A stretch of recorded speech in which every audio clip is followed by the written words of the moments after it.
It's crazy how fast the seasons go by. We're through September, we're through October, we're into November, and you know what that means. It is time for championship season right here on Lakeside Drive, and today we are kicking off the championship season with a little field hockey action on LHSN. We got the 28th all-time meeting between Hornets at Shenandoah and Lynchburg. The 1 and 2 seeds, the 2 and 1 seeds, respectively, coming into this conference tournament, and they are doing battle in the conference championship game for the second time. The lone other meeting, Lynchburg coming out on top 2-0. I am Sam Graham, very excited to bring you inside for what should be a hotly contested full 60-minute game worth of field hockey. This is arguably, if not definitively, the best team we have seen come into Schellenberger Field this year on the field hockey field. There's no debate. These are the two best teams. They've been the two best teams throughout the regular season. They've been the two best teams in the tournament. It's one of those cases. It doesn't always happen, but we have got the two most deserving teams right here in the championship spot. And we'll walk you through a little bit of the numbers behind why I make those statements. You only just, cast out statements left and right. See the goals slightly favoring Lynchburg, but both teams high-powered offenses, 4+ goals a game coming into today. Also highlight the shots. Two teams combined averaging right about 45 shots per game. Not sure we will see 45 shots per game, though, because we got the two best defensive lines in the conference as well. For Shenandoah, it's a unit giving up just 4 shots on goal, limiting the action that their goalkeeper, Taylor Swan, has to face. And we will highlight those two goalkeepers here in a moment as well. But you see, too, high-powered defenses, corners. I mean, these two teams stack up very nicely, and that's why they played into extra time in their regular season matchup. Lynchburg getting the win back in late September, the very end of September, a 2-1 victory in overtime, a very influential win for the Hornets to add to their resume. Let's take a look at some of our players to watch as we get into today's contest, and we will start with the visitors. And who else but number 15, Elise Velasquez, the reigning Defensive Player of the Year in the Old Dominion Athletic Conference. She anchors that back defensive line, but watch out, she'll get involved on a corner or two as well. She's active all over the field and will be instrumental in setting the tone for the Shenandoah defense today.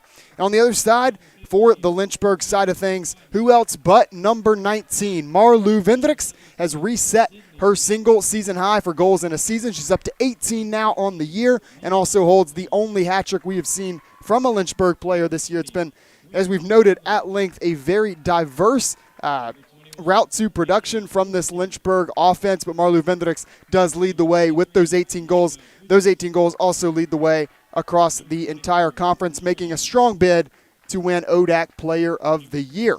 Take a look at who we're going to see in goal as well. Once again, starting with our visitors first, and it was Taylor Swan. Through most of the first half of the season, you're looking at the number 1 goalie in the Old Dominion Athletic Conference. Had a rough time out against Bridgewater, let 4 goals get by. It was still a 7-4 win for Shenandoah, but even so, she has pulled things together. Blank sheets in the last 2 games, getting those numbers back to about where she's comfortable with, and still a sub 1.0 goal against average.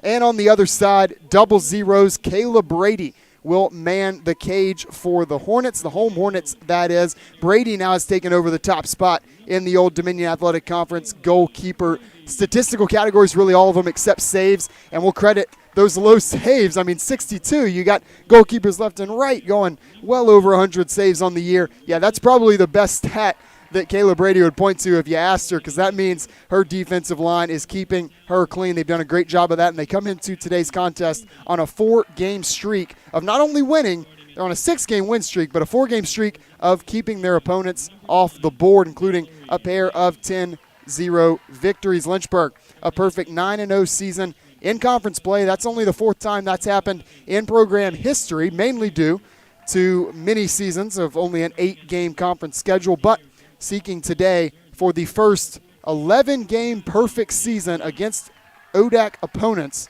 since 2001. Only the 2nd time we would have ever seen that in the storied career of head coach Enza Steele. 4th ODAC championship appearance for Shenandoah, 34th for Lynchburg, and they will battle it out for that ODAC trophy. 60 minutes of field hockey on the other side of this commercial break.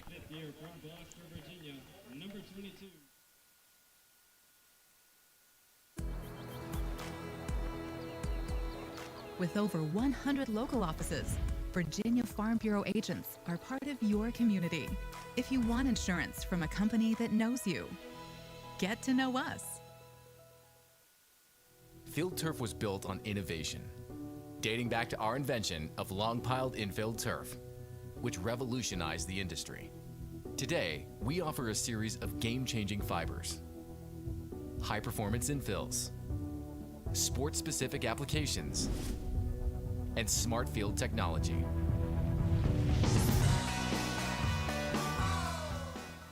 Field turf.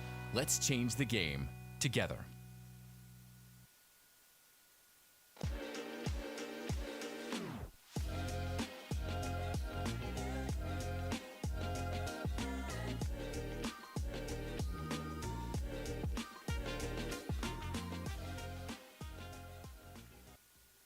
The ODAC would like to thank its corporate partners for their support of the conference and its championships. Daily 7, Virginia Farm Bureau Insurance, Field Turf, Jostens, Lumos, Ticket Spigot.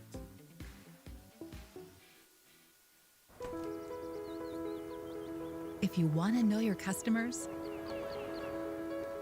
shop where they shop. Live where they live. And spend time with them as neighbors. With over 100 local offices, Virginia Farm Bureau agents are part of your community. If you want insurance from a company that knows you, get to know us. Welcome to the Campus Recreational Department at the University of Lynchburg. We believe in a student-centered approach to recreation, making sure that all students have fun and engaging activities that promotes wellness, personal growth, and community building. Our team works to provide a variety of recreation opportunities for all our undergrad and graduate students. Let's take a look at the different areas of campus rec. Campus recreation.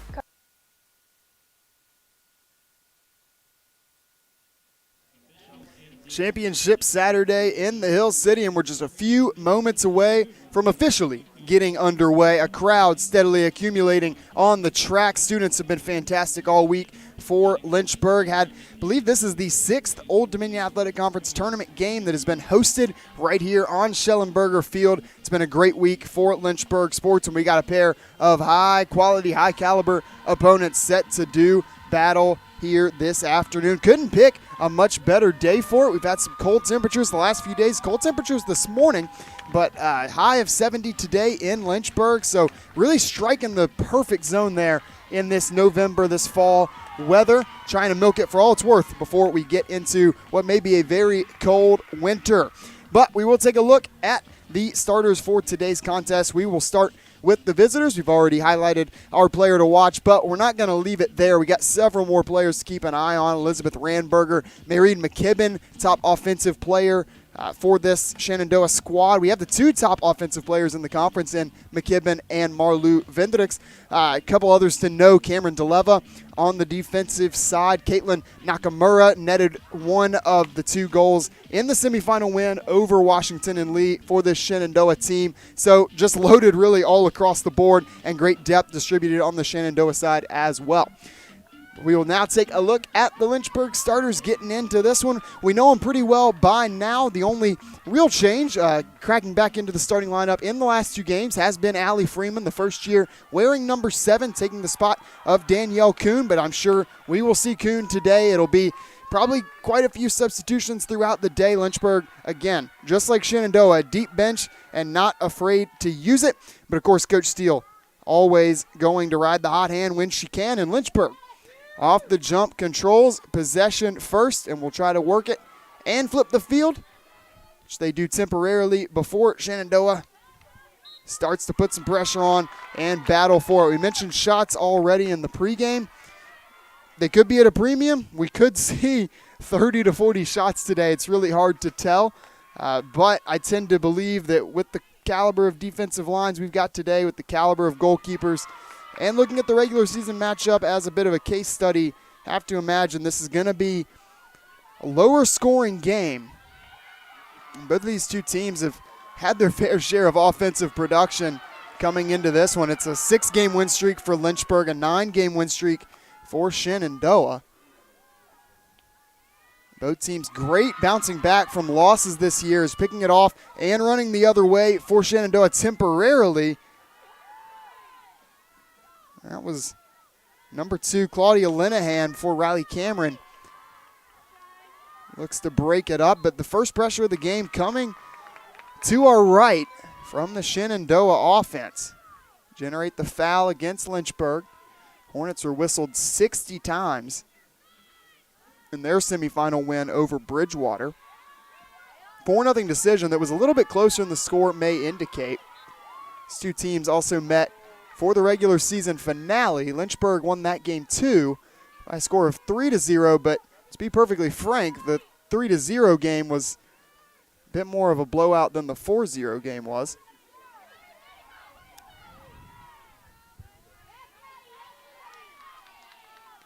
Turning it over there was Renee Fontiel for Lynchburg, sending it back the other way. Number 9, Madison Short for Shenandoah, but again, it's Fontiel with it. Off the Lynchburg forced turnover, we swing out wide. Kessa Schaefer, she's going to hit the turf. Stick goes flying, no whistle blown. Officials say she just got tripped up. Schaefer runs back to her stick. We got the first shot of the game, and it's from Marlou Vendrix, but it's off just a tad to the right. Lynchburg generating a little bit of pressure in the early going here. If nothing else, making Taylor Swan think about it there in goal. Now Shenandoah going to be tasked with getting by this heavy defensive pressure up front from Lynchburg. Typically see Riley Cameron and maybe one of her fellow defenders on the back line, whether that's Freeman or Muir today. Might sit back a little bit, but those midfielders, they're going to play up. They want to put the pressure on, keep the ball in their attacking third and attacking half as much as possible. Trying to get out on the break. Beats the first defender, and that is not to be taken lightly. As number 13 streaking down the field, Cassidy Morrison gets by Riley Cameron. Now trying to poke it away is Allie Freeman. Now Freeman trying to elude a trio of Shenandoah Hornet defenders. Mallory Lamb trying to poke it away, tiptoeing along the sideline. Back and forth we go. Whistle blows, and once again in favor of Shenandoah. I believe the foul going against Hornet first year, Kanye Mazizi. Great opportunity in close here. Lynchburg puts an end to it. Ashley Smeltzer-Kraft unhappy with the officials' ruling there. Stopping play, giving it back to Lynchburg, but Shenandoah quickly intercepts Cameron's pass, going to try to keep this pressure going. Fast-paced and evenly matched game in the early going today. Shenandoah looking to get off their first shot. Mazizi has other ideas, works it back ahead once again to Schaefer. Doesn't quite get all of that ball. Instead, it rolls across the out-of-bounds line and turns it over back to Shenandoah. Mentioned Lynchburg coming into today on a 6-game win streak. They've also had a 10-game win streak this season. So doing a great job bouncing back from losses. Spoke to Coach Steele about Lynchburg's second and most recent loss. That was on the road at Keene, number 13 team in the country then and now as well. She said, yeah, just had to kind of sit down with the team afterwards and look them in the eye, look myself in the eye, sitting there in the pouring down rain, said, you know, think about the way you feel right now, the emotions you have right now. She said, I don't think you ever want to feel that way again. I know I don't. Lynchburg responding to that message to the tune of those 6 straight wins, and now today looking for the program's 22nd ODAC championship in field hockey. Shenandoah looking for their second. The first also coming under the tutelage of Smeltzer-Kraft. 2016, Shenandoah sat atop the ODAC field hockey mountain. 2-time Smeltzer-Kraft has been named the ODAC Coach of the Year. Now in her 11th season at the helm of this SU Hornet program. She is, don't necessarily want to say revitalize this program. It's still pretty young. As Lynchburg looks to work it ahead to Mizizzi. For Shenandoah tries to get out of the way. Playing up is Mallory Lamb, scooping a shot across. Not on frame, though, was Marlu Vendricks. Giving chase to it, Aaron Boatwright could not quite get to it in time. Turns it back over to Shenandoah. Take a look at it again. Lamb, see they're playing up. Lynchburg's not afraid to do, and then the scoop shot from Marlu Vendricks, her second of the day. She's got both of Lynchburg's attempts so far. Fontiel looking for the cross there, nobody there to receive it. Now Freeman steps up to work it ahead, but will be whistled for the foul. Gives the ball back over to Shenandoah. Back to the point on Smeltzer Craft. She has changed the culture on the Shenandoah team. It is a high-profile program now. Of course, coming into today, a win today would tie the program record for wins in a season at 17. They come into this one 16-2, ranked 16th in the country. If that does indeed become their final ranking, it'd be the highest in program history, but 2021, they finished ranked for the first time in program history at number 19. Averaging north of 15 wins per season these past 3 years, really just before COVID-19 pandemic, but particularly after, cementing themselves into this trio of elite teams in the conference: Lynchburg, Washington, Lee, and Shenandoah. You're a betting person, you'd probably be a safe bet that it'd be one of those three, I should say two of those three teams playing for this championship belt each and every year as of late. In fact, these two teams have met in the ODAC tournament 5 years in a row. Lynchburg ending Shenandoah's season each of those times. So rest assured on the Shenandoah sideline, I'm sure that's been taken into account and adding a little more fuel to the fire as if any extra was needed. I mean, typically playing for a trophy is going to get your team going.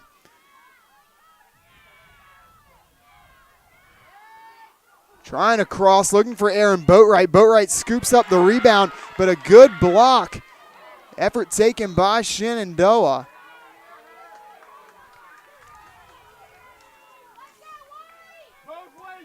And then a foul called against Shenandoah, much to the chagrin of the visiting Hornet faithful. Madison Short with the defensive stop. Coming up and meeting Aaron Boatwright at the point of attack, stopping that shot before it ever got off.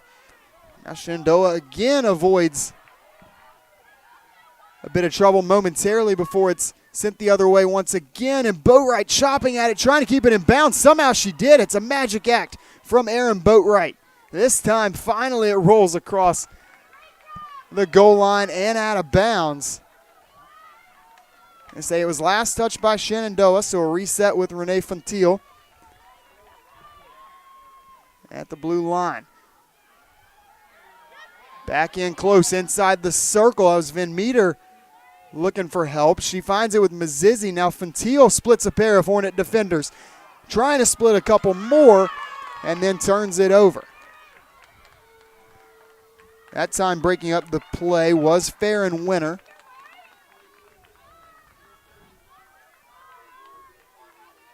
Winter 6 goals, 8 assists on the year. Part of a group of 6 Shenandoah players that have cracked the 20-point barrier. None more than Mayreed McKibben, 35 points on 12 goals and 11 assists. Those 11 helpers lead the conference. Lynchburg's got a pair at 9, and Vendricks and Aaron Boatwright, and they sit tied for second. Battle in close, is going to draw the penalty, and in keeping, it will draw the first penalty corner of the game. And folks, you're probably going to get tired of hearing me say these two teams are the best at this. They're the best at this. Promise I'm not lying to you. They're also the two best, not only at generating corners, but at scoring off of them. Let's go, LSU, tough These corners always get the crowd going a bit. Two teams average over 9 coming in today. Shenandoah scored both of their goals in the semis off of corners. And it's going to be Aaron Boatwright to insert for the home team. Into Riley Cameron. Cameron to her left. A strike from Vendricks off the boot of Swan. Battle for it in close. And we're going to get another corner. Shenandoah fails to get out of harm's way. Looked like Olivia Van Meter was the closest to it on the second attempt. It's a great pass. Cameron a little bit of trouble corralling it at first, and then the strike. I tell you, that was right on the mark from Marlu Vendricks. Just a better job stopping it by Swan. Great save and a big save in the course of this game. They again go to Cameron. Again swings left to Vendricks. This time Shenandoah is ready for it, and it'll be Cameron that takes the shot. Ball into the air, swiping at it in the sky is Schaefer. She will be whistled, and this time Shenandoah does stand tall. So a pair of penalty corners generated by Lynchburg. They've gotten 4 shots off on the day. The best one coming and the first on goal by a Marlu Vendricks strike. But with 4 minutes remaining in the first quarter, we remain at 0-0. 2 saves picked up by Taylor Swan. I say Shenandoah is out of trouble. Probably not fair with this Lynchburg press, high press. Really never out of trouble if your backs are to the wall of your own goal. As the Lynchburg team, they're not afraid to draw a couple of fouls. And Coach Steele credits a lot of that to just the pace of play. They play fast. They have a lot of great athletes, but a good feet ahead. Nearly could have turned into something for Shenandoah, but for the second time, and this is a byproduct of that high press for Lynchburg, we've seen 2 times now where Shenandoah tried to get out on the break, but it just really hasn't been able to, just strictly due to numbers. Shenandoah, to counteract the pressure from Lynchburg, has to, in turn, put a lot of its own players in its own backfield, but it makes it hard to get out on the break. So it's where this Lynchburg team has been so good this year, and it's an aspect of their game that has really held up against pretty much every opponent. A turn, a pass, looked as though at first it was going to be a shot, so a little bit of deception. The Snake Eyes from Kanye Mazizi as she fed again to Marlu Vendricks. Another shot from Vendricks. She's got 4 on the day. 80% of Lynchburg's shots coming from number 19. Yet to find the back of the cage. So far it feels as though Lynchburg has won this first quarter. I mean, it's 5 shots to 0, but the same token, if you're Shenandoah, you feel pretty good. Your defense is held strong. Lynchburg's gotten 1 high-quality opportunity to score, maybe 2 if you say each of the corners, but Coach Steele on this Lynchburg sideline, they're always going to be happy if they're the team applying the pressure. Just never want to be the team that has their own backs to their wall. The reset goes into Mazizi. She's got a battle for it, and Shenandoah forcing her far away from the goal. A spin move gives her some space. She's going to work to her right. Shot lined up. Believe it was Schaefer. Kept in bounds by Van Meter. Tried to play it to Vendricks. Instead plays it to a Shenandoah defender. Stepping up was Boatwright to try and keep it in the circle for Lynchburg. And in all of the mix, Marlu Vendricks hits the turf with 1:38. The clock will stop, and Lynchburg has generated a 3rd penalty corner. Second half of this first quarter really starting to favor Lynchburg on the offensive side. And we mentioned the back line for Shenandoah limiting opponents to 6 shots per game, limiting shots on goal to just over 4. And Lynchburg's got 5 already in the first quarter. So advantage Lynchburg offense, but Swan has held strong so far. Insert back to Cameron. She works ahead, looking for Fontiel. Fontiel unable to get that shot off. Another infraction called. That should generate another corner. It does. So 4 penalty corners, a great atmosphere here on Schellenberger Field. Fans are active. They're into it. Lynchburg's excited. Shenandoah's excited. I mean, it does not get much better than this. 2 p.m. on a Saturday afternoon. Where else are you going to be? Renee Funtil lines one up. It is blocked before it ever reaches Swan. So how about this Shenandoah defense? They've seen 7 shots in the first 14 minutes. It has not mattered. We're still zeros, goose eggs on the scoreboard. Under a minute to go. Marlu Vendricks has it in space. Tries to go between the legs of her defender. Whistles blow again. Cheers all around to my left. Disappointment to my right. To clarify, I got the Lynchburg sideline and the Lynchburg fans to the left of the press box overlooking Schellenberger Field. We got the Shenandoah faithful, and credit to Shenandoah traveling really well today. Always great environments with these ODAC championship games, and it helps that pretty much everything is within the Commonwealth of Virginia, save Guilford. But back to what we got going on at present. It's Cameron lining up a shot, finding the back of the cage. Lynchburg strikes first. With 40 seconds to go in the first quarter, a bullet from Riley Cameron, her 3rd goal of the year, and Lynchburg leads it 1-0.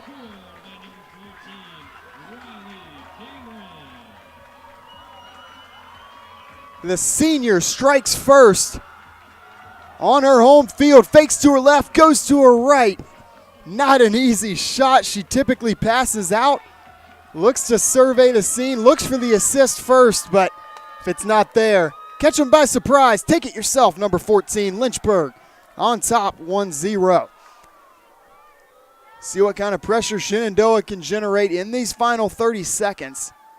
Sometimes as a coach, at this point, you're just looking to answer the bell.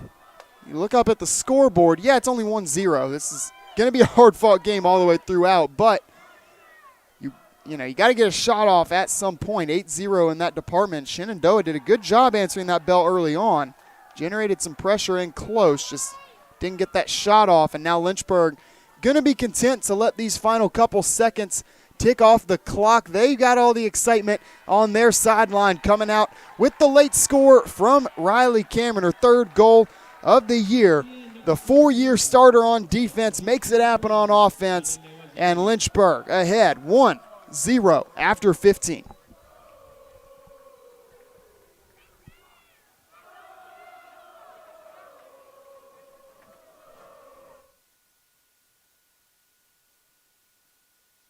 Why reboot the internet when you can rebuild it? The internet as we know it today was built for the last 50 years, when landlines ruled and cable TV was the future. And that's why it's time for the internet as we don't know it. Where small cities have internet as fast as big cities, where uploads are as fast as downloads, where your digital life is never interrupted. And the metaverse isn't just a concept, but a part of life. We're building 100% fiber optic internet from the ground up. An internet built for the communities where we all live, work, thrive, and grow. An internet built for small businesses that want to make a big impact. An internet built for families with smartphones, video games, voice assistants, tablets, nanny cams, robot vacuums, and everything in between. All online, all at the same time. This is the internet built for that most hopeful of all things, the future. Because whatever the future holds, Lumos makes it faster. Lumos, internet built for the future.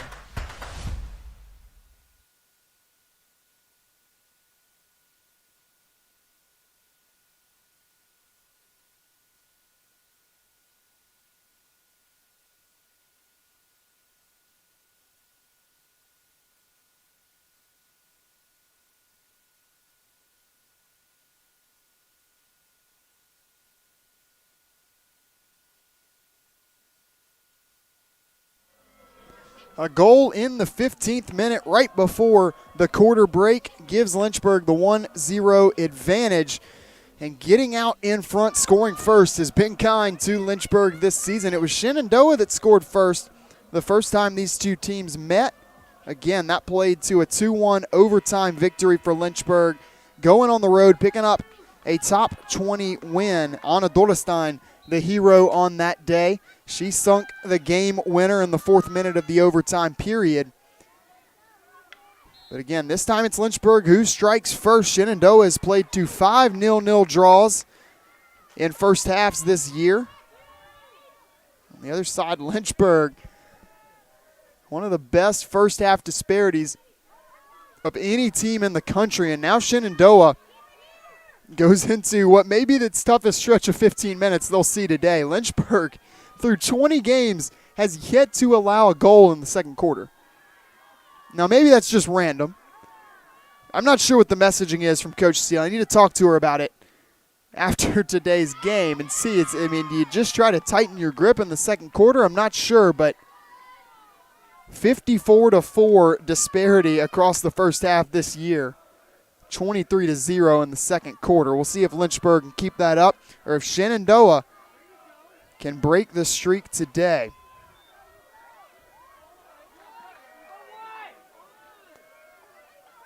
Here it said sometimes streaks sometimes only good to inform us of what's happened in the past. Aren't always a predictor for what will happen in the future. And it's ODAC Championship Day. Let's get wild, mix things up a bit.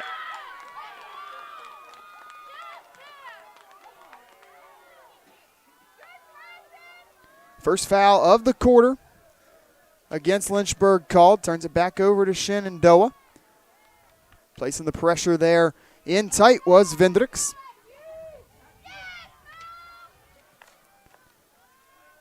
Back and forth, we ping pong. Sort of that middle third of the field. Lynchburg trying to set up shop. Shenandoah's backfield once again. Whistle goes against Shenandoah, the visiting Hornets. It's going to draw another penalty corner. Corner stacking up in favor of Lynchburg today. There's some confusion on the Shenandoah sideline, and I'll say I didn't see exactly what drew the penalty myself. The ball was a good bit away from the circle, but again, play the cards you're dealt. This time it's Van Meter. Check that. It's Allie Freeman to insert for Lynchburg. Goes up high again to Cameron. She will shoot once more. Don't think that one was ever on line, but as such, even so, it was knocked down before it got to the goal. Not by Swan. Again, Shenandoah defense coming to save the day. Well, Cameron, a little bit of a heat check from the all-conference defender. Yeah, I already got one goal. Why don't I try again? Hey, all the respect in the world. Lynchburg takes back over with Schaefer looking to work fast. Schaefer's heated up as of late. Talking to Coach Steele, she said, devastating knee injury for Schaefer a couple of years ago. Able to play last year for most of the season. She said, it was obviously great to have her back. She bounced back really fast. And it was a good year. She said, Schaefer earned another all-conference nod. But she said, it just wasn't a Kessa year. This year has been a Kessa year, and it's not always in the stat sheet. 5 goals on the season for number 22 in black. It's more so the leadership and just her presence on the field. We'll call her name just about as much as anybody. You won't find somebody with much more passion for this field hockey program, a tighter relationship with Coach Steele. Two of them a special bond and looking to play here for what would be the second ODAC championship of Schaefer's career. Infraction this time goes against Shenandoah. Gives it back to Lynchburg. Rocketing it ahead was Cameron. It's corralled by Vendricks, and now Lynchburg a chance to get out in transition. Anna Dorestein out ahead. Van Meter trying to conduct traffic. She gets pinned alongside the goal line. Ball goes out of bounds. It'll stay with Lynchburg, and it'll stay with Lynchburg in the form of another penalty corner. If my count in my head is correct, this is number 6 on the day. Lynchburg's one goal did come off of a corner. I will say credit to Shenandoah for Lynchburg to draw. Again, I believe it's 5 corners so far. For Lynchburg to draw 5 corners and to only score off of one of them, it's not bad, 20%. It's just these corners are stacking up fast, and Lynchburg living in the backyard of Shenandoah. This time Cameron passes a rocket from Vendricks, splitting out to knock it out of bounds with Swan, and then it's last touched by Lynchburg. Great play from Taylor Swan. We'll take a look at it again. The pass easily corralled here by Cameron. A good shot from Vendricks and then hitting the split. Taylor Swan, the gymnastics move to knock that one out of bounds, and bonus points for knocking it off of the stick of Olivia Van Meter, giving her team possession. Swan, a hero early on, 3 saves on 4 shots faced.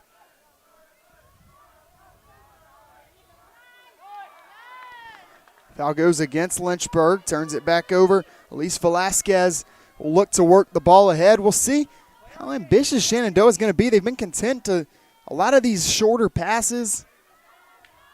Don't want to get too risky and risk a turnover, but Lynchburg's so opportunistic, you almost feel like at some point you got to take a shot. Turning and firing was Van Meter. She's called for the foul in the process. Dangerous stick. And Lynchburg pressure. I know there was a foul, but it's unrelenting. Shenandoah, though, it might just be one play, one decision, one swing of the stick that can flip the script a bit. That was almost one, is coming up to try and put that away from Cameron was Morrison. She was a step too late. Cameron corrals it. Good ball security for Cameron. So once she has possession, it is hard to poke it away. Morrison, again, though, just a step slow on what could have been a 2-on-1 fast break opportunity for the visiting Hornets. Crowd continues to build on Dr. Jackie M. Tom's track. Packed the track for the 6th time in the last 7 days. Been treated to some absolute classics here as well. I mean, pair of overtime decisions on the soccer pitch. One women's soccer playing Washington and Lee last night. That was a great game. Megan Lauder, the equalizer late. And Washington and Lee prevails in overtime, but again, an instant classic. The Lynchburg men's soccer team getting it done a couple of days ago against Virginia Wesleyan. Also playing to an overtime decision. Zach Whelan knocking in the game winner, sending Lynchburg to the ODAC championship game in men's soccer. That'll be played tomorrow, same time as today, 2 p.m. kickoff against Washington, against Washington and Lee in Lexington. Got my wires crossed there. Lynchburg resets. Freeman tries to work it ahead, goes right into the stomach of Shenandoah. Yeah, that's a quick whistle. But credit to Mackenzie Watkins just standing tall and taking that one. It probably didn't feel too good. Now Shenandoah a chance to reset close to midfield, but then the decision to work backwards first. Again, the safe call. Goes back to the neon green headband of Short.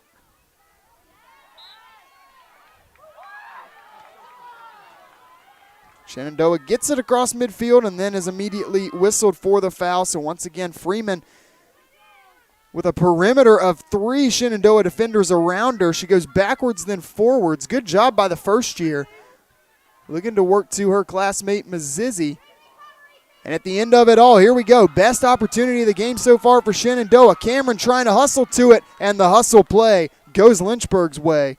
Cameron gives possession back to the home team. Micah Uchis into the game for the first time today. Goal and 4 assists on the year for sophomore from the Netherlands.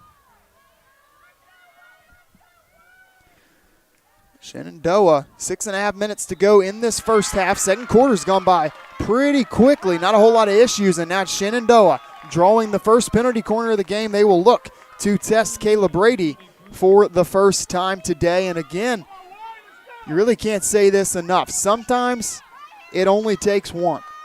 Now I go back to the Ursinus game on this very field a good couple of months ago now. Time's really flown by, about 2 months ago.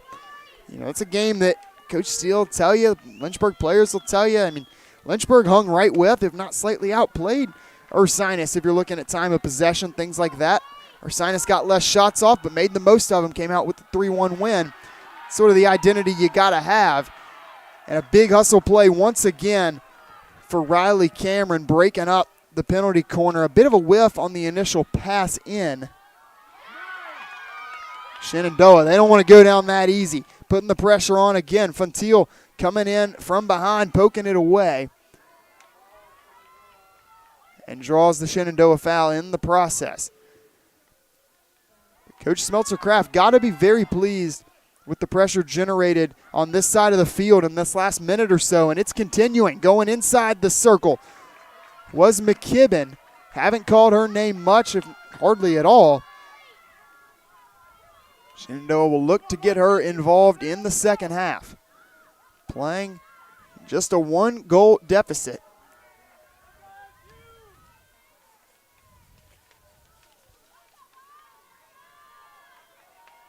Shenandoah's trailed just once going into the half all season. That was against Johns Hopkins, one of their 2 losses. Of course, the other coming to this Lynchburg team.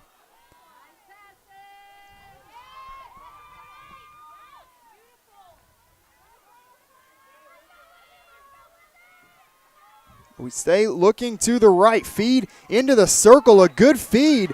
It's just the first player to get there was Schaefer for Lynchburg, but then she's whistled for the foul. We got the second penalty corner from Shenandoah. Renewed excitement on that sideline. Of course, it really did never go away. But now an extra bit of enthusiasm coming from the team in white. The visitors starting to apply a little bit of pressure. Still looking for the first shot. Can they take it here? Inserted by Short. Tried to play it to DeLeva in the middle of the field. Now they'll work it ahead, near side along the goal line. The cross too fast to be corralled. Diving out for it was Brady. Mistimed the dive.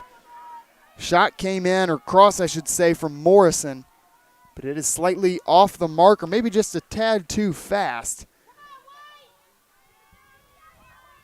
Lynchburg avoids facing a shot once again.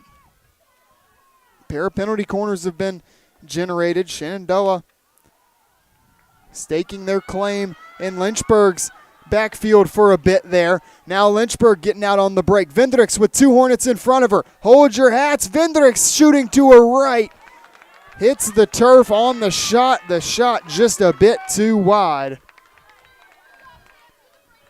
Vendricks gets off her second great look of the game. Had, again, a pair of teammates out in front of her. That's Anna Dorestein and Aaron Boatwright. A pair of big opponents, or excuse me, a pair of big teammates as well.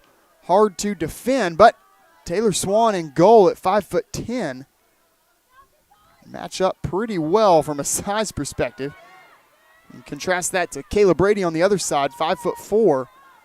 That seems to be the more typical. It's 5'4", 5'5", but we saw the length of Swan come in a big way earlier today, stopping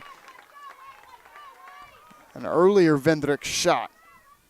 She dropped to the turf, extended that lead leg all the way, and kicked the ball out of harm's way.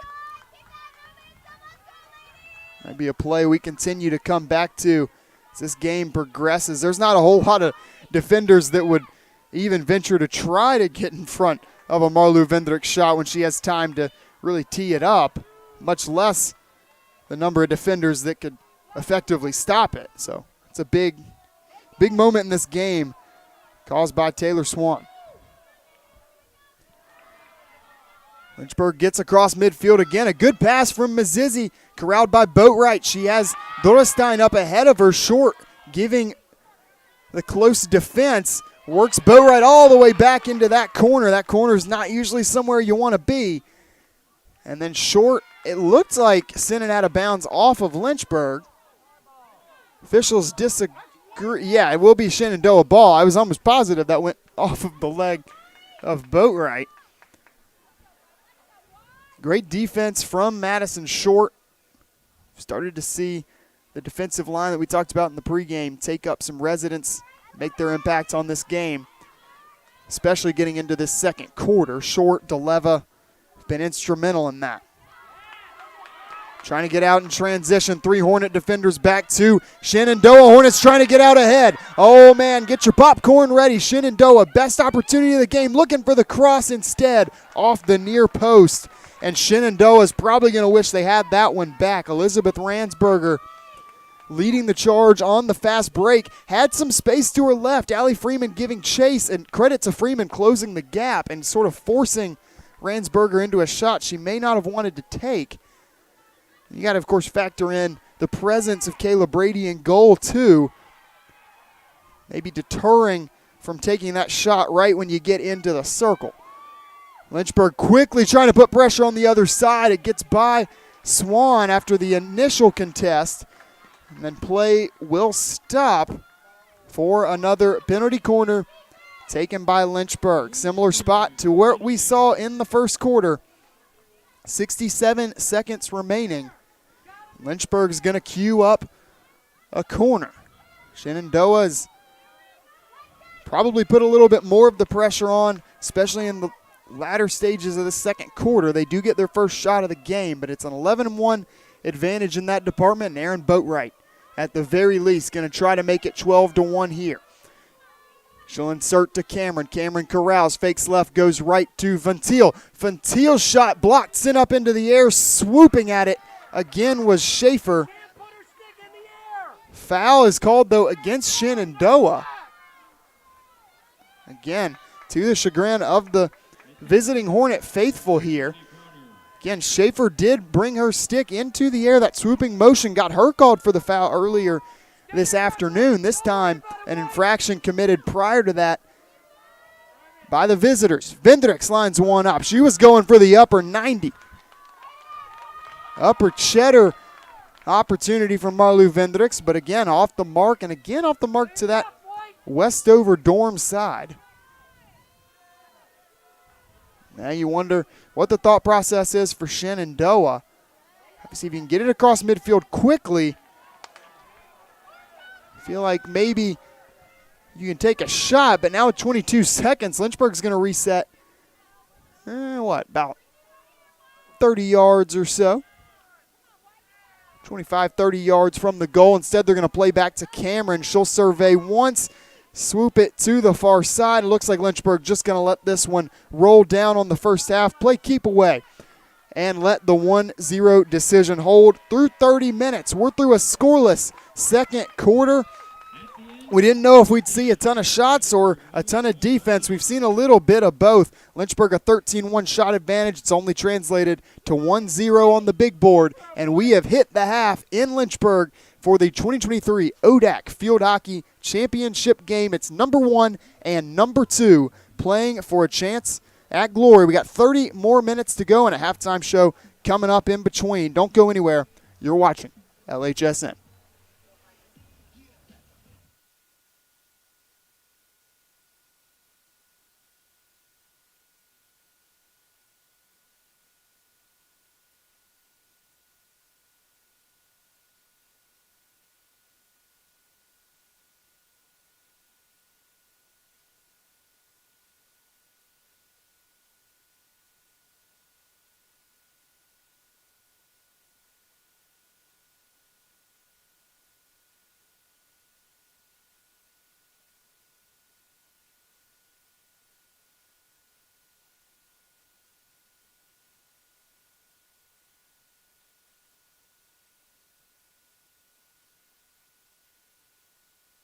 Want to have some outdoor adventures while getting a degree at the same time?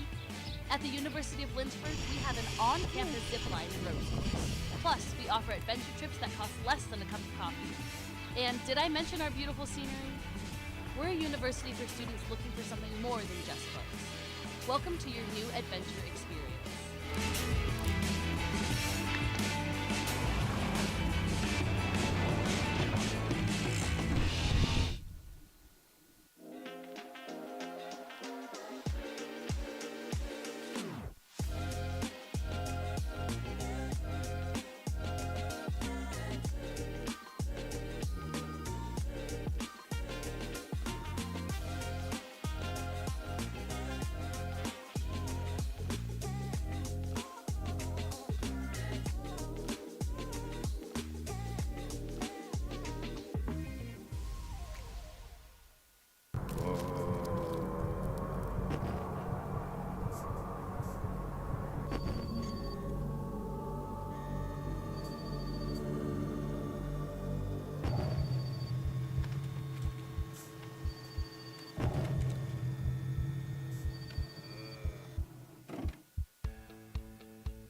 being a part of the different activities and organizations that I've been a part of, I'm actually able to see myself where I'm like, hey, I actually can make a change. I'm one person that can make a difference. Division III has helped me to develop teamwork skills, critical thinking skills, time management skills. It's not just about basketball, or it's not just about school. It's about developing yourself as a person altogether.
Lynchburg is all about you, your ideas, and your goals. We've got one professor for every 10 students, so you can get all the support you need. In the classroom, in the lab, or in nature. You'll learn by putting yourself out there, and we're right there with you.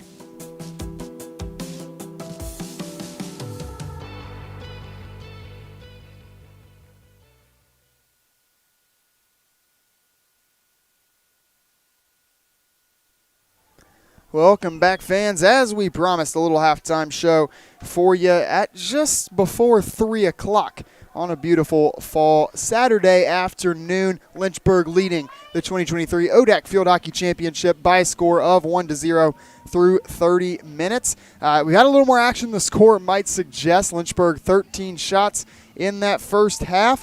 Just one from Shenandoah, but again, generating a lot of pressure, and I'd say probably winning that second quarter. Lynchburg's lone goal coming from Riley Cameron off of a penalty corner. We will get into all of that here at the break as we take a look at our team stats at the half.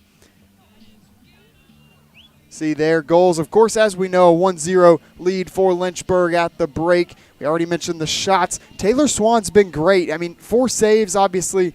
You know, you maybe don't want to be tested 5 times, 5 shots on goal from Lynchburg. Still yet to place a shot on frame is Shenandoah. But again, Taylor Swan, she's made some big plays, laying out to stop a Marlu Vendrick shot that very well would have made this game 2-0. But the big point to watch, especially as we get into the second half, tracking those set pieces. How many penalty corners can these two teams generate? Shenandoah, both of theirs came in the second quarter. We're not able to score off of them. Good defense from Lynchburg. And for the most part, 8 of the 9, Shenandoah's done great job defensively against Lynchburg's penalty corners. Just that one, Riley Cameron deciding to take it herself, assist to Aaron Boatwright on the insert, and that gives us our 1-0 score. Should be a fully action-packed second half, and it will be coming up for you in just about 2.5 minutes. So don't go over to the football, guys. Stay right here with field hockey. We got a great game and big implications on the line. Somebody's booking their ticket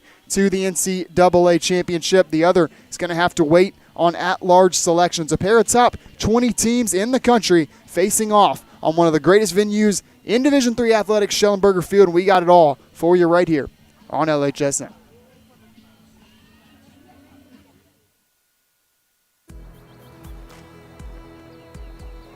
With over 100 local offices, Virginia Farm Bureau agents are part of your community. If you want insurance from a company that knows you, get to know us. Field turf was built on innovation, dating back to our invention of long-piled infilled turf, which revolutionized the industry. Today, we offer a series of game-changing fibers, high-performance infills, sport-specific applications, and smart field technology.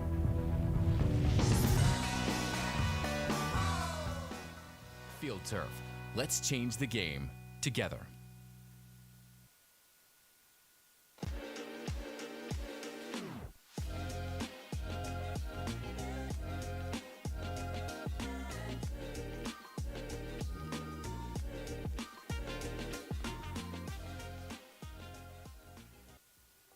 The ODAC would like to thank its corporate partners for their support of the conference and its championships. Daily 7, Virginia Farm Bureau Insurance, Field Turf, Jostens, Lumos, Ticket Spigot.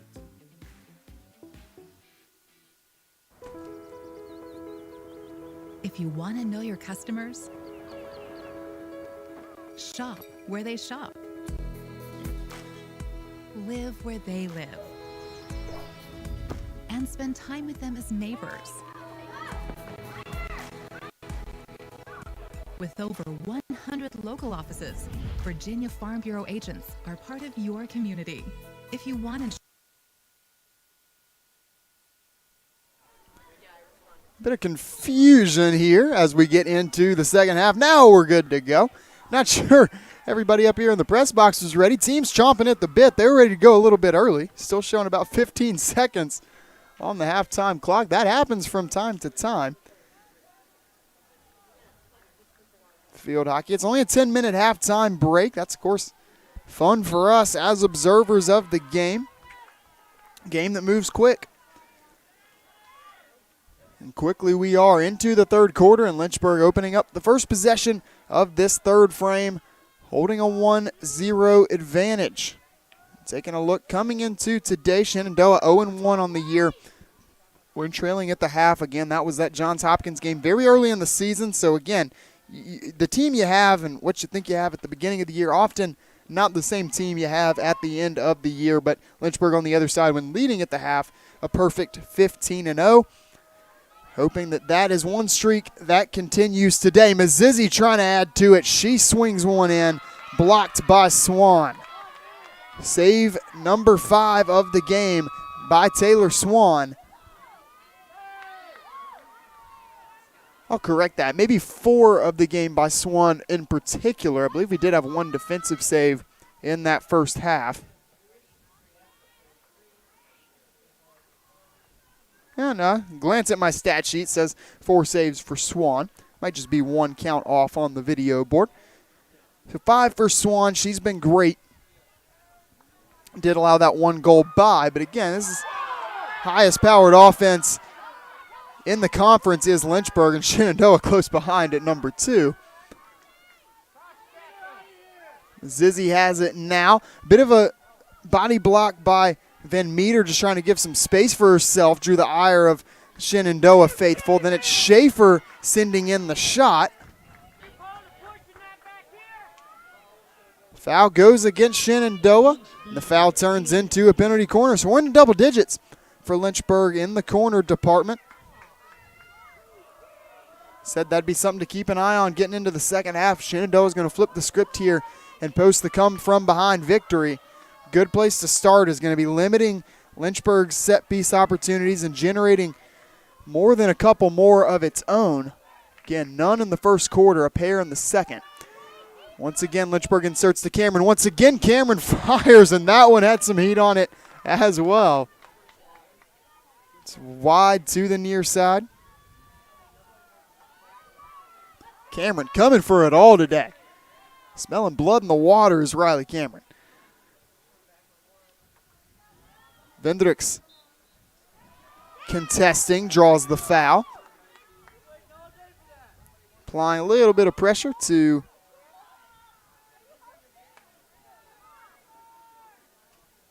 I believe that's Holeup for Shenandoah. First time we've called her name today. Vendricks getting active on the defensive side. All-conference forward, 35 career goals.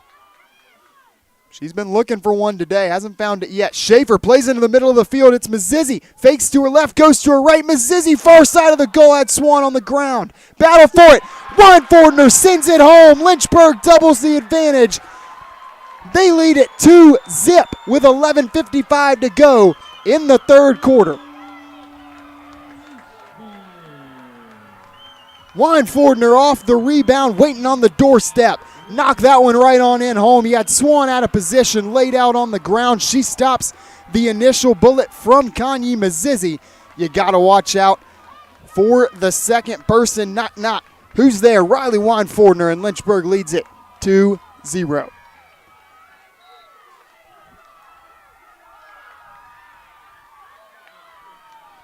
Hornets, home Hornets, that is. They struck first in the first half. They strike first in the second. And they have matched their offensive production output from these two teams' first meeting in just do some quick math here, the 34th minute. Green card issued right here. It's going to go against Kessa Schaefer. It's our second card of the day. Apologize, I missed the first one in the first half. They went against Shenandoah. So we're evened up there. Just an interesting number. Shenandoah, this is a combined number, but coming into today, averaging nearly 2 penalties being called per game. Again, that's combined. But now Lynchburg playing a player down and a leader down. Kessa Schaefer taking a seat, talking it over with Coach Jenny Relaford, associate head coach. Head coach in waiting, Jennifer Relaford, a Michigan State alum. Just like the head coach on the other side, Ashley Smeltzer-Kraft, class of 08 at MSU. Pair of Spartans on the sidelines today. That cross outdoes its intended target. Rolls out of bounds far away. I say it was last touched by Shenandoah. Now given back to Shenandoah. So I'm not sure if that was confusion on the initial call or if Lynchburg committed a foul off the ball. I'm going to say it's probably the former, just judging by the timeline there. I mean, Wine Fordner hadn't really set up to send the ball back in before it was given back to the visitors. So we'll try this again with Wine Fordner on the far side. Good pressure, double team played on her by Shenandoah. Now Lynchburg works all the way back. All 10 players, I should say 9, as Schaefer remains on the chair next to the scorer's table. Fontiel chips one up into the air and over the goal, over everybody's head. Boatwright, a respectable effort trying to go up and get that, keep it in bounds for Lynchburg, but that one was just a little too high. Boatwright and Van Meter far side, trying to keep it in Lynchburg's possession. The penalty is up for Schaefer back into the game. So Shenandoah unable to get off a shot during the man-up situation. The shot disparity's risen to 19-1 Lynchburg. And credit to Shenandoah facing an 18-shot deficit and only a 2-0 hole on the scoreboard. Pass from Mazizi. Schaefer trying to track it down. That was close. That was very close. Official was right next to it, says no, it did not go out of bounds, but perhaps a makeup call foul going against Schaefer turns it back over to Shenandoah. Again, official was right there. Have to imagine got that call right, but that ball was very close to that blue line.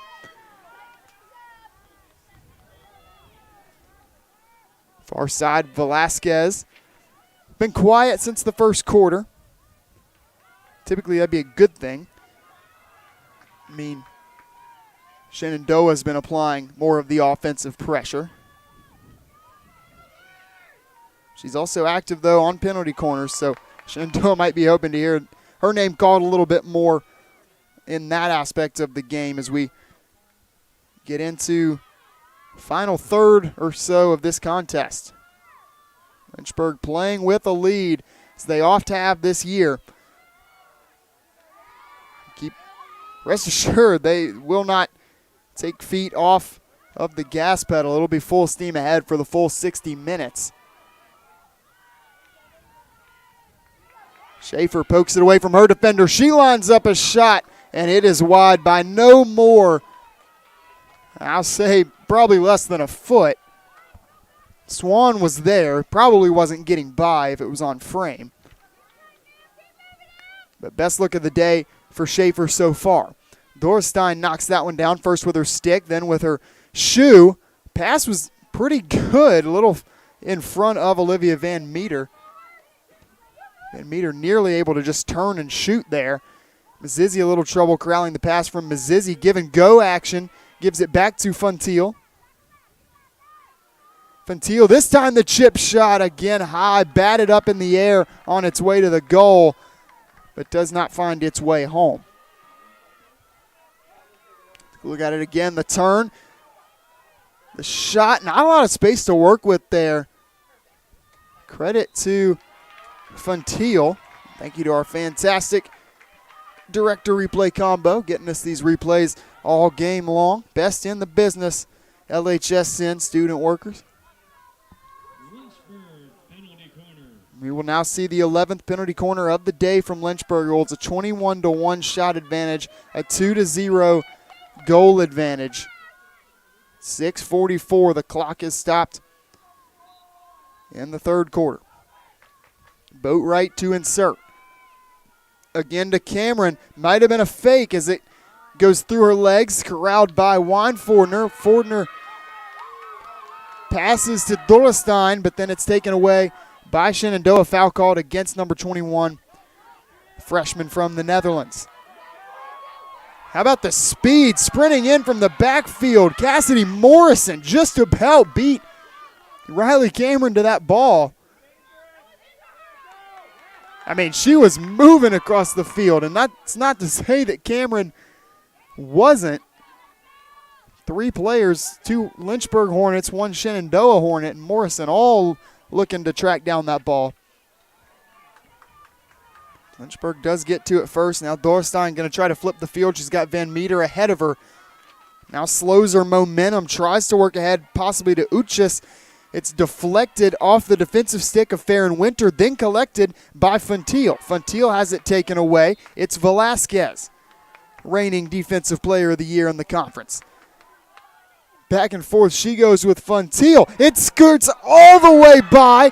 Great save, diving save made by Swan. Aaron Boatwright with nobody in front of her was there. Now Van Meter will try a sliding save.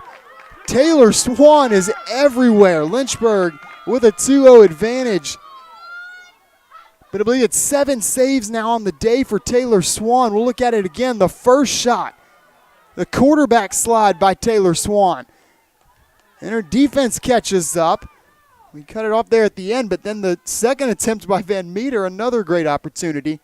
Swan again hitting the turf, hitting the carpet, turning Lynchburg away, keeping Shenandoah in arm's reach. The goal before the third quarter ends would go a long way in assisting how Shenandoah feels about this game going into the final quarter. It's not to say they can't score a pair of goals in the fourth. They just want to have a little bit of that confidence boost before you get there. Trying to make it happen right now. Shot lined up by Linehan is off to the dorm side of the field. Second shot of the day for Shenandoah, and you can take a look at it again here. Not a bad shot. Had Brady stepped a couple feet out of the goal. Didn't force her to make a play on it. Still no shots on frame for the visitors.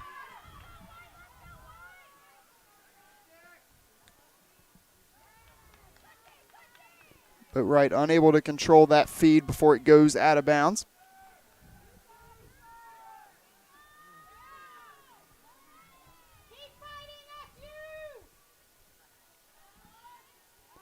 Mentioned in the pregame show, Lynchburg had shut out 4 opponents coming into today, and it's 11 shutouts on the year, top 10 in program history. That 4-game streak, the longest since 2011. Certainly did not foresee having a shutout in today's game. That's what we've got right now, a collision. It looked like Shenandoah applying it there. Both players hitting the turf. It was Fontiel for Lynchburg, and it looks like Linehan for Shenandoah. Feed out ahead, and now we'll see the speed again of Morrison trying to outrun the entire Lynchburg backfield. Weinfordner sprinting ahead to get in front of her, and at the end of it all, ball rolls out of bounds. A sea of Lynchburg Hornets chasing down from behind. And again, a big thing to look at.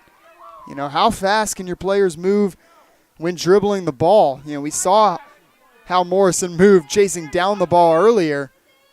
But then how does the control factor in? Had some fast break opportunities for Shenandoah today, but none of them have really materialized. I can think of 3 or 4 off the top of my head.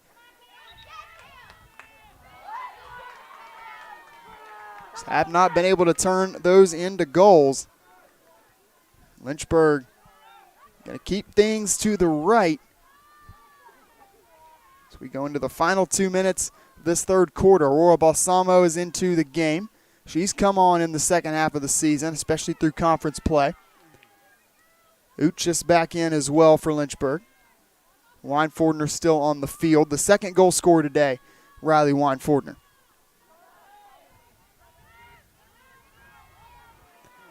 Another fast break opportunity potentially materializing here for Shenandoah. So Riley Cameron puts a stop to that and rifles that ball into Lynchburg territory before it rolls out of bounds. Turns it right back on over to Shenandoah. It'll be keyed back in by Short. I'd like to extend my appreciation to Short as well with the neon headband. Very easy to identify her even at a distance.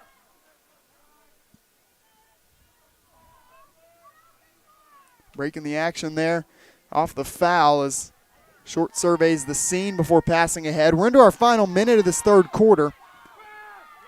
And a last chance effort for Shenandoah to garner some confidence before we go to the fourth and final stanza with an ODAC championship on the line.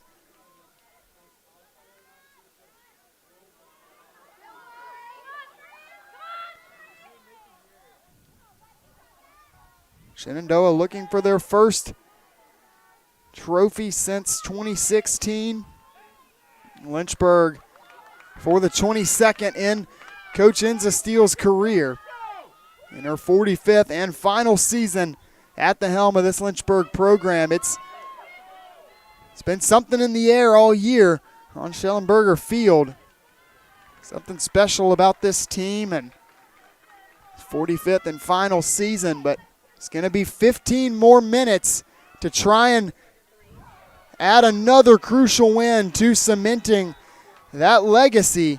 Shenandoah facing a 2-0 deficit as we head to the fourth. This one far from over, but Lynchburg in the driver's seat with the ODAC championship trophy on the line. You're watching LHSN.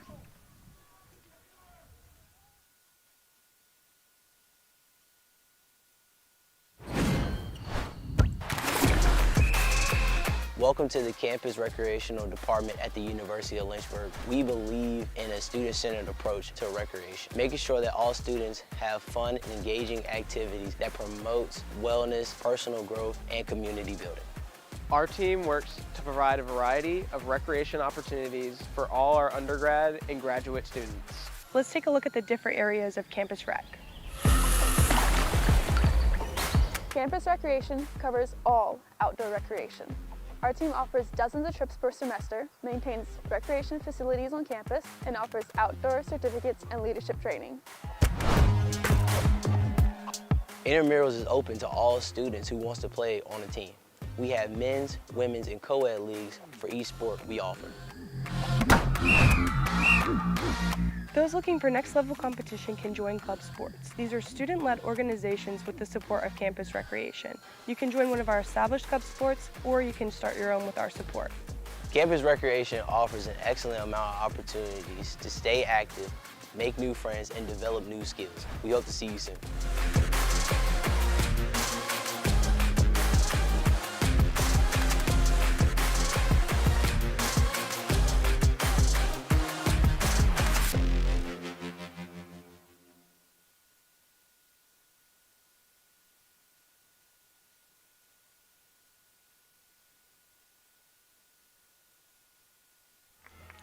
Welcome back inside the press box, overlooking beautiful Schellenberger Field. Lynchburg leading in the Old Dominion Athletic Conference Field Hockey Championship game, ahead by a score of 2-0. Caleb Brady has yet to be tested. The Shenandoah back defensive line and Taylor Swan in goal, on the other hand, not so much. Been tested a lot, and they're going to try to limit that in this fourth and final quarter. Lynchburg will start with possession and a 2-goal lead. Shenandoah entering today on a 9-game win streak, looking for their first conference championship, tournament championship that is, since 2016. And seeking 17 wins that would tie a program record. 5 straight years Lynchburg has ended Shenandoah's season in this ODAC tournament. This is the 6th time they've met in a row, second in the championship game. Shenandoah, something's got to give. Trying to get that streak off their back, but it's going to take a come-from-behind victory in a hostile environment on the road. 14-18, first penalty corner of the fourth goes Lynchburg's way. Lynchburg up to 12 penalty corners today. We've had a green card issued on each side, 2 man-up opportunities, 1 apiece. Neither team taking advantage, a 22-2 shot advantage for Lynchburg. Lynchburg goals scored by Riley Cameron, who has the ball right now in the first quarter, very end of the first quarter, and Riley Weinfordner gave Lynchburg its second goal and her third of the year, if memory serves, in the third quarter. Weinfordner's goal coming off of a rebound. She puts it home. We'll see if it's enough to carry Lynchburg across the finish line, but again, Lynchburg coming out of the third to fourth quarter break, the chant breaking down was score, score, score, so Lynchburg certainly going to try to keep up the pressure, and they've done so through the first minute and a half of this fourth period. Schaefer, a little bit too much pressure there, turns it over on the infraction. Back to Shenandoah, who will look to get out of their own end zone, if you will.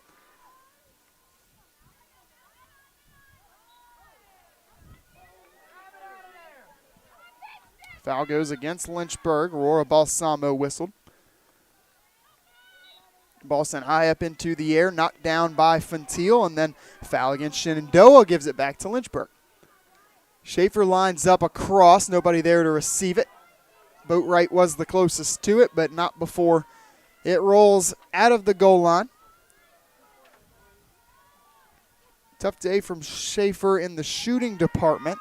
She's gotten a couple solid looks. No goals as of yet. Her and Vendricks both taking some good quality shots today, but either Taylor Swan's been in the way or the defense Shenandoah's been in the way. Balsamo's going to line one up. A great save by Swan. At the last moment, it looked like that one was going to smack the back of the cage for Lynchburg goal number 3. Balsamo entering the game today. High leverage situation. She puts a shot on frame. Taylor Swan makes her 7th save of the afternoon. Can't fault her too much for the effort and the performance she's put together here today. Favorite goalkeeper statistic to look at, the one I think is always the most representative. It's not saves, it's not even goal against average so much as it is that save percentage number. And Swan has saved 7 of 9 that she's faced. Her offense has just been stifled. Not even by the Lynchburg defense, by the Lynchburg offense. Just haven't had the possessions today. And there's still time, 11:55. They're going to have to start to flip the tables right now. Not a great position to be in. Fontiel stepping up to try and take a shot. She faces pressure from Velasquez, who's putting together a great second half.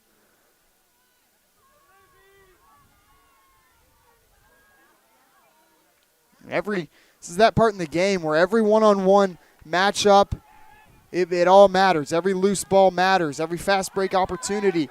Got to make the most of every opportunity. That goes for both sides, but even more high leverage on the Shenandoah side. Dribbling between defenders. Great job in isolation there from Claudia Linehan. It stays with Shenandoah temporarily, then goes back over to Lynchburg. Olivia Muir getting slightly ahead of herself. Now Shenandoah takes back over, be keyed back in by Claudia Linehan. Works backward to Velasquez. She's met by a pair of Lynchburg defenders. Goes back to Linehan, 2-man game in the backfield.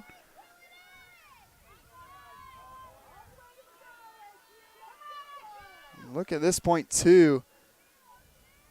How much anxiety is there on the Shenandoah sideline? What's the comfort level like on the field? Right now it looks pretty good in both of those departments.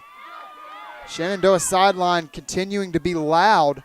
Trying to break on that ball was Riley Weinfordner. Couldn't get to it before it got to Madison Short, but then they'll say Weinfordner did get a stick on it, so Short takes back over.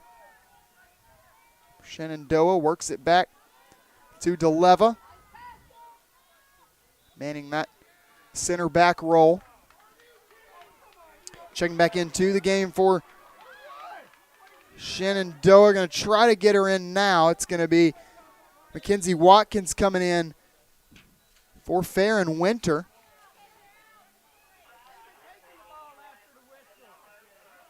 Winter issued the green card. So she'll take a seat. Man-up opportunity for Lynchburg. Second of the game. Third card we've gotten today. All green. So a little bit of time will be spent in the penalty box here for Winter.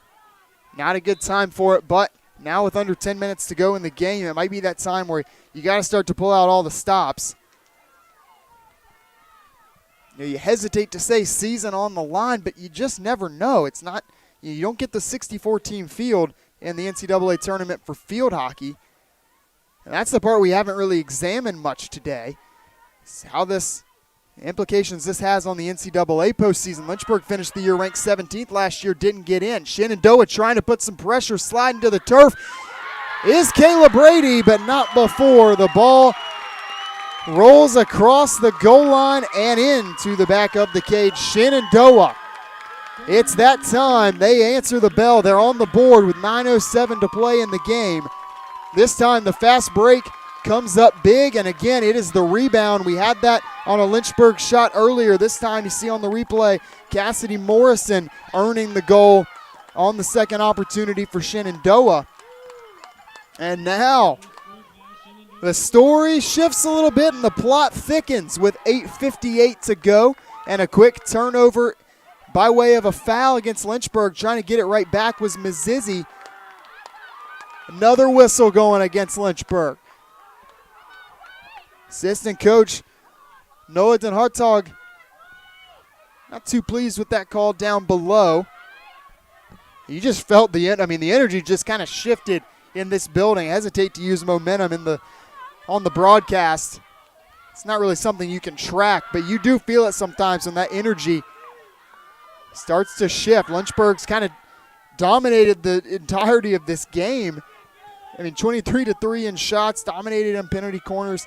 But Shenandoah, by virtue of that defense, by virtue of Taylor Swan, they just have not gone away. They've hung tight. And here they are scoring a man down, and that man down's about to end. Back into the game will come number 17 in white, Farron Winter. Lynchburg trying to get out ahead. Pivotal play here. Sven Meter was trying to take it away. Instead, Shenandoah gets out of harm's way. We'll go back to that. Van Meter whistled for the foul. Another foul against Lynchburg. This time it's Dorestein. So how composed can Lynchburg stay with a little bit of pressure imposed against the home team? Got to try to get this crowd back into it. They were active in that first half. They've quieted a tad as of late. Lynchburg's going to need them because right now it's Shenandoah, the visitors, that are a bit louder on Schellenberger Field. Once again, the call goes Shenandoah's way. So every script flipping. A great feed inside. Brady put in a tough spot. She hits the split this time. Crucial save for Lynchburg, but a penalty corner afforded to the visitors. We're going to have to revisit what we just saw there. Shenandoah getting out in space once again. The feed absolutely on the money coming from Shenandoah. I'm not sure who sent in that initial cross. It may have been Reagan Fields into the game.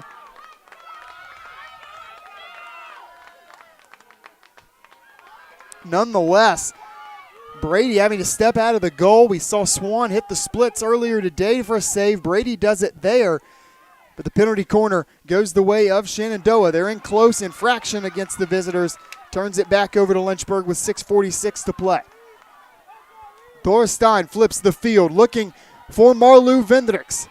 Two players racing after this ball. Vendricks keeps it in bounds, gets away from her defender. She lines up a shot, blocked by Swan.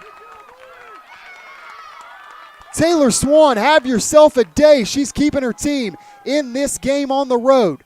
Lynchburg keeps it on this side of the field. Boatwright trying to track down the pass from Weinfordner.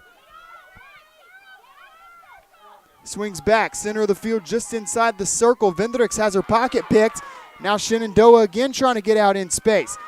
Too much pressure applied from Olivia Muir, and the foul goes against Lynchburg. Flipping the field this time is Shenandoah. Little too much gusto on that pass. We won't say coast to coast, but I don't know. A better phrase would be. Pass comes from about midfield. I'll have to think on that. Workshop that in the offseason. Vendricks again, one-on-one. Trying to beat her man, trying to turn. How about the defense? The defensive effort tightening up from Shenandoah. Funtil leaves a pass to her left for Mazizi. Mazizi runs into a double team, tries to split it. Looking for help, foul. Whistle blows, call going against Shenandoah. Penalty corner coming up for Lynchburg, and it's a big one as the clock stops with 5:25 to play.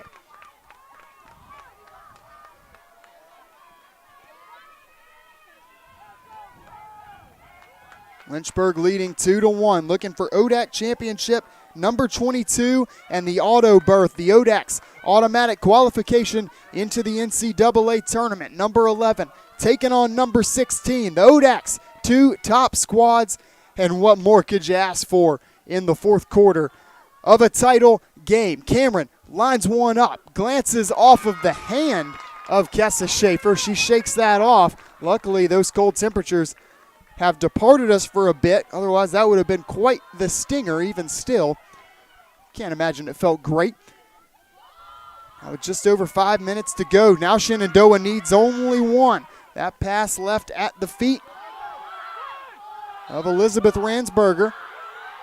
And it's turned back over to Lynchburg.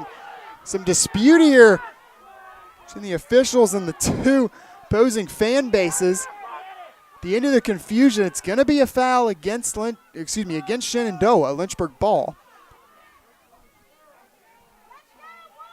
We'll see what the game plan looks like the rest of the way. 4.5 minutes to go. At no point this year have we seen Lynchburg take their foot off the gas when holding a lead. But I'll tell you what this game reminds me of. It's the Randolph-Macon game from earlier in the year. Lynchburg a 2-0 advantage at the half in that one. Randolph-Macon applying some pressure in the second half goal.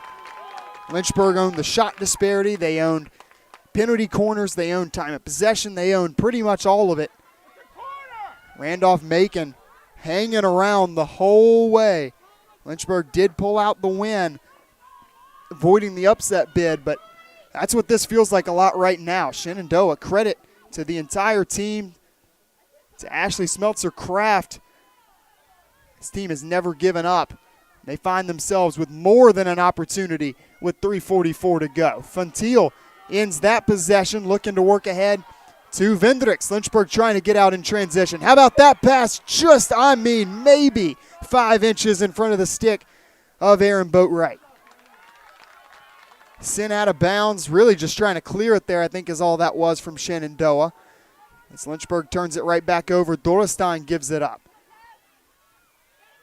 Mazizzi has it near the logo at midfield, works backwards. Lynchburg, mini in-game reset. Give and go action to Mazizzi, streaking up the field. She has her pocket picked. That's not something you say every day.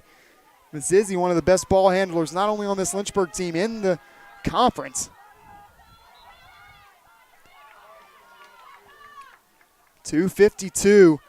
Shenandoah with their backs to their goal. Lynchburg with the ball. It's Schaefer. Got Dorestein along the goal line. She'll work it to number 21. She'll send in the cross. Think she was looking for Mazizzi. It gets all the way out to Funtil. Does stay Lynchburg possession. Trying to work it to Boatwright. She's unable to corral it. Goes out of bounds. Last touched by Boatwright. Shenandoah ball with 2:23 to play.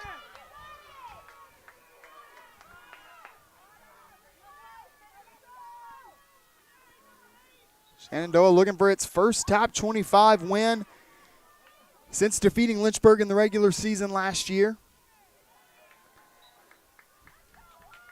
Lynchburg looking for their 4th resume-building win of the season.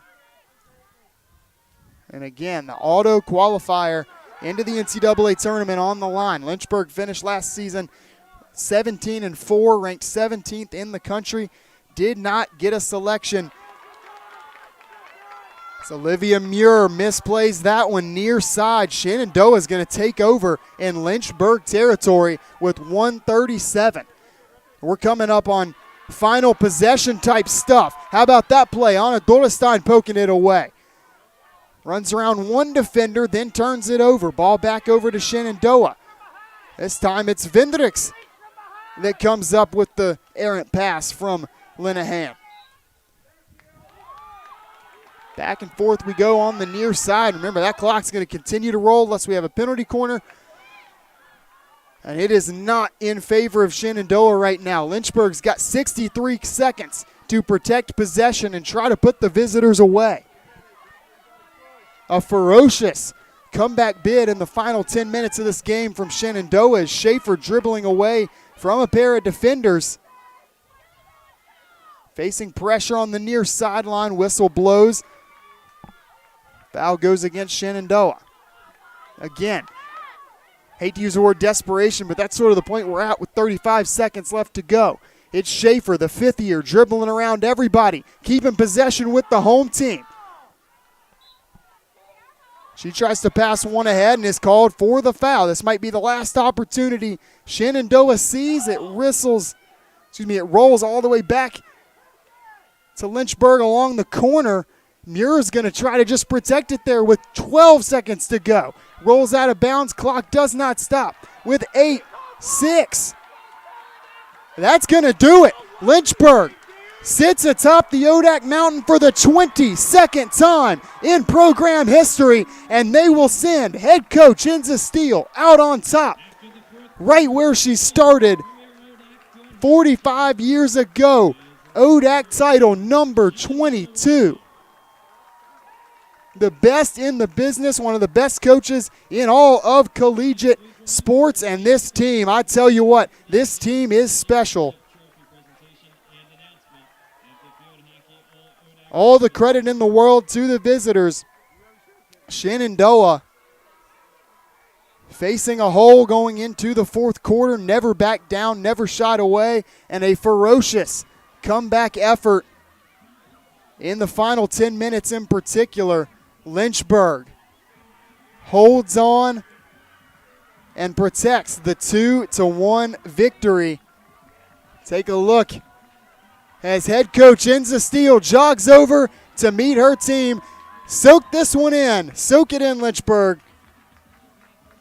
That is a legend on your TV screen.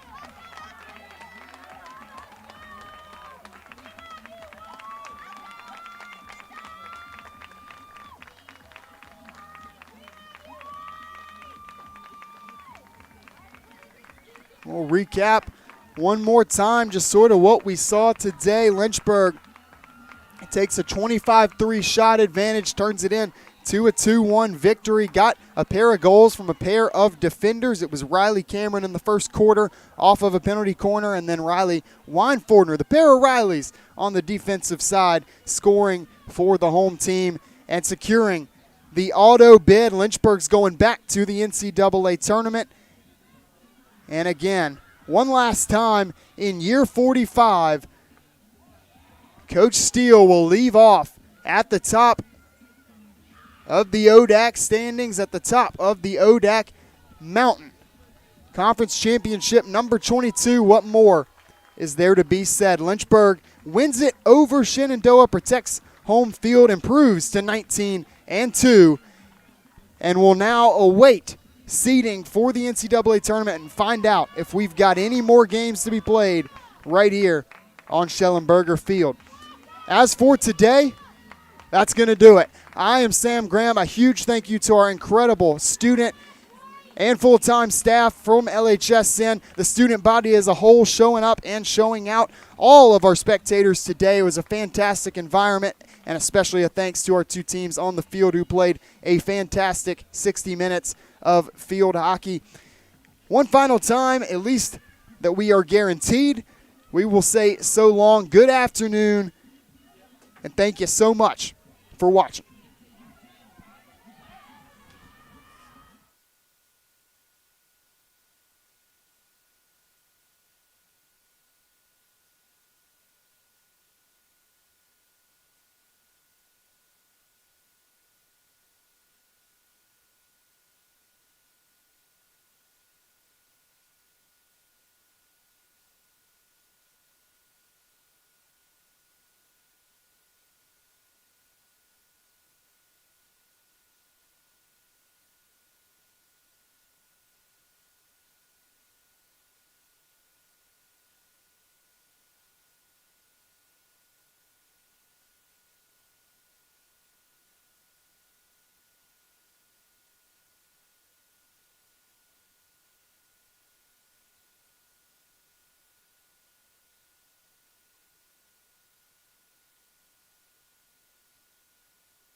Allie Freeman.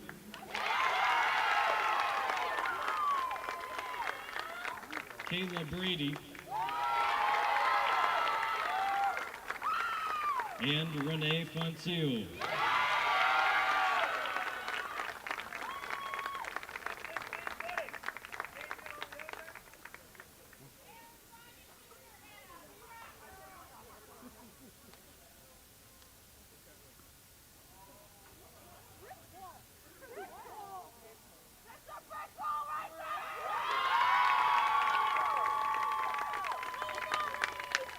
Let's have another round of applause for these five student athletes, your 2023 All-ODAC Tournament team.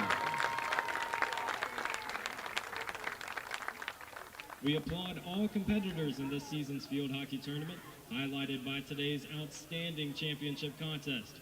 The Old Dominion Athletic Conference congratulates runner-up Shenandoah University on a great season. The Hornets' record stands at 16-3 following their fourth appearance in the ODAC title game.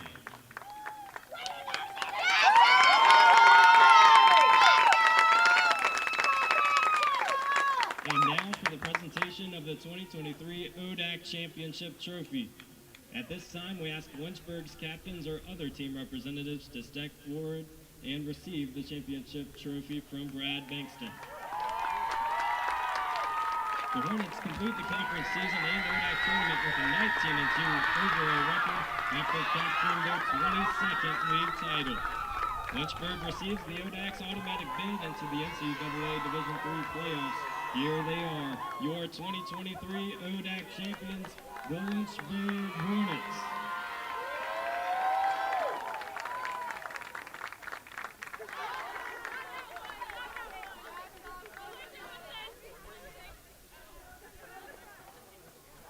Fans, the University of Lynchburg and the Old Dominion Athletic Conference appreciate your support of this year's ODAC tournament and of Division III athletics. Thanks again and best wishes for a safe trip home.